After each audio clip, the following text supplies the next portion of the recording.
everyone and welcome to today's video. It is January, which means it's time for a face mask review. I'm here with my husband. He's off here and he is going to do this mask, which is a Quirt product. I have done a review on their masks before. I'll link that for you, but today I'm going to do this mask. This face sheet mask is by SYMPHONY Beauty and it says it boosts radiance, it revives dull skin, it heals and it hydrates, and it is all about vitamin C. It's a 20-minute facial spa that is paraben-free and safe for all skin types, and it was made in Korea. And people are always going on about how good Korean skincare is, so I have really high hopes for this face mask, which I actually bought this face mask last year when I was going abroad. I went on a trip to Europe and I really wanted to do a face mask on the plane because I heard all these people saying that plane air is super dry and it's really nice to put a face mask on while you're on the plane. And while I agree the plane air was dry, I somehow did not get around to doing a face mask on one of the 5 legs I did with a plane. So we're doing it today. It says it is free of sulfates, alcohol and parabens, but let's also see what it has to say on the back before we get started. It says vitamin C, brighten and revitalize skin with a vitamin C facial mask. Featuring a concentrated infusion of vitamin C, this face mask penetrates deep to improve skin clarity and restore your complexion's natural glow. Use regularly to achieve a more radiant and luminous look. Which makes sense, just doing one face mask is not going to fix your life, even though that would have been great. The best thing I'm going to get from this is like temporary glowing or moisturized skin, which is fine. That's the fun of it. So it says how to use: wash and pat face dry. Just hopped out the shower, so I already did that. Apply the mask to your face and leave it on for 20 minutes. And then when you remove the mask, do not wash your face and allow any excess moisture to be absorbed. Caution, this is for external use only. You have to avoid your eye area. Avoid using on irritated or inflamed skin. I don't have any of that right now. Also don't use on hypersensitive skin. I should be clear on that. If skin irritation or any other adverse reaction occurs, discontinue use immediately and consult a healthcare professional. Which is the stock standard obvious thing of if you put it on and it burns, take it off. It's not supposed to do that. For an ingredient breakdown, it is majority water, which makes sense. It's trying to hydrate, followed by glycerin, butylene glycol, dipropylene glycol, and sodium hyaluronate, which are all involved in hydrating and helping things pull into your face. So I should probably be nice and soft after this. Interesting, it says it's alcohol-free on the front, and on the back it says it has phenyloctanoethanol in it, which is an alcohol. It then has lemon extract, it has lemon fragrance, it has grapefruit extract, licorice root extract, apricot extract, which usually people stay away from apricot stuff in skincare because it was a big deal. And when Kylie Jenner brought out her apricot face scrub, apricot based face scrubs are too abrasive for your skin and they actually cause damage. They don't help, but this is not a scrub, this is an extract, so I think it should be fine. It has soybean seed extract, and then it has acerola extract, which apparently is a Barbados cherry. I haven't heard of that, so I'll put a picture here. I'm gonna feel really dumb if this is like just a normal cherry. It's a normal cherry. It literally is a normal cherry.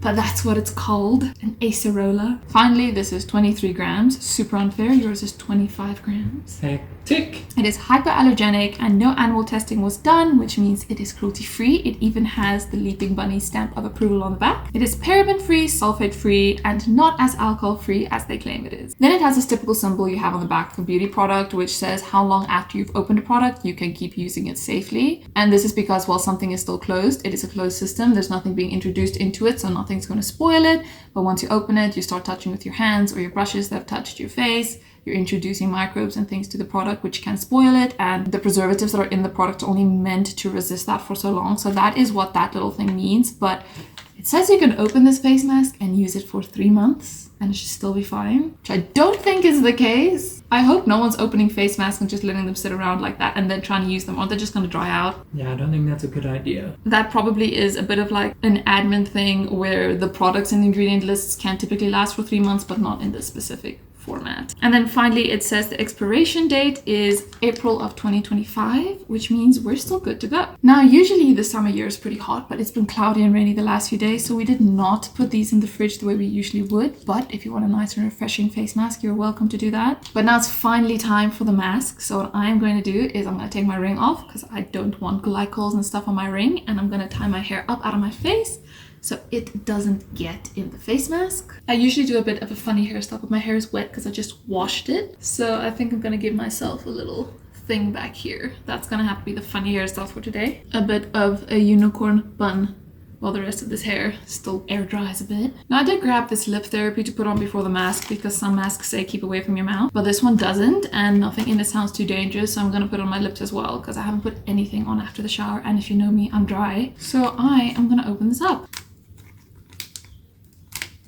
That was a pretty easy tear. That was nice. As per usual, nothing much to see in here. It's not transparent like the last time. You can't read the instructions through the package, which means this package is protecting the product from the sun. That's good to know. It has a smell. What? It smells a bit like tea tree oil. Not really getting the apricot or the lemon, which I thought because there's lemons all up on the front that there's gonna be like lemon all over this thing. So I'm glad that's not the case. The apricot a little bit. But like just a little bit. And then this thing is pretty properly saturated because there's not much left in here. Usually you have to worry that like this doesn't run out, but I think this is fine. This is empty. It's all in here. Which would have made it an ideal candidate for a face mask to use on a plane. Now that it's out, there's some lemon coming through. Now I just had to unfold this. It doesn't have like that sheet backing to it, which is fine. It does have a bit of a nose flap. So I'm gonna try and line it up with my eyes first. It definitely smells more lemony now that it's on. Absolutely. It is a pretty nice, somewhat thick mask. It's kind of sturdy, which also means it's not sticking down that easily. But it's probably why it absorbed everything so nicely in the package. It doesn't curve around as much. I feel like it's a touch smaller than your usual face mask because it's not like in my hairline or anything. Just actually not that bad. And it doesn't feel that wet. And there's a bit on my lips. Hydrate those two. Okay, just like that, we have a face mask. Someone put on a timer for 20 minutes and I will see you later. It's been 20 minutes and I feel like that was the perfect amount of time because this is dry. It absorbed and it's falling off on its own after 20 minutes, which is pretty nice. I feel like that's absorbed. It lifted off my like chin here. It just kind of like stuck to my forehead and was loose here a lot, even though I wasn't really moving my face. So every now and then I just gave it like a touch to get back into place. But my face feels dry. There's nothing to rub in now. This itself also, if you squeeze it, I don't think anything is gonna come out. And there's nothing really to rub in. I'd say that worked out well. Oh, we're finishing at a good time. I'm gonna go make some hot chocolate with this thunder. Show them your mask. Yours was a lot thinner and a lot wetter, so it didn't really hold the structure as much. It kind of like drooped under its own weight. Yeah. I found that this one was a lot firmer and it really just held itself a lot better. I did enjoy that aspect of it. And now if I'm feeling my face, it's like the slightest bit tacky where I also have the stuff on my hands. Oh, you have the juice. Oh, wow. Again, we have reviewed those. I'll put that up for you. But it feels a little bit like there's a filament on my face, but not like I'm going to get it off. I don't mind it being there. And I do feel hydrated. I do feel nice and soft. So overall, I enjoyed this. And I think this did what it said it would do. And I genuinely just enjoyed the quality of this mask more than your typical sheet mask. So would I do this mask again? Yes. I also think I'm nice and shiny. And now we have a lovely thunder out there, so that is a great way to start off this year. Thank you so much for watching. I hope you enjoyed this video as much as I enjoyed doing it. I hope you also found time to spoil yourself with some self-care. And I look forward to seeing you again next time. Bye-bye. I'm licking. They can see your hands. It's in frame. Oh no. The whole time. Oh no. Come on. Okay, you ready? You know.